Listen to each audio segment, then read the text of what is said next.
ঝটপট থাকতেছে না এই যাবো বলা আজ আমি গড় দিতে টাকা মাছ মারা যেত না? মাছ মারানো যাইতাম কেমনি কাগজ টাগজ কিছু নাই বাদ দিয়ে হাফ প্যান্টটা মিলে একটা ঘোরাও হতো না এরকম হাফ প্যান্ট জবের কোনো কথা না কোনো বাদ দিয়ে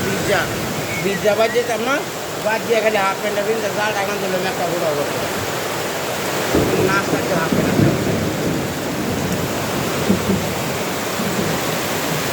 এরকম ভাবে বৃষ্টি পড়ছে এরকম মানুষের আমরা এরকম ভাবে আমাদেরকে জাহাজটাতে রেখে হ্যাঁ দর্শক বৃন্দ আল্লাহ আমাদেরকে এরকম বা জাহাজটাতে এরকম ভাবে বৃষ্টি কখনো দেখেছেন এই যে এই যে জোর মারা কইরা ইচ্ছা করে ইচ্ছা করে বয়ে যাবে না যাবে না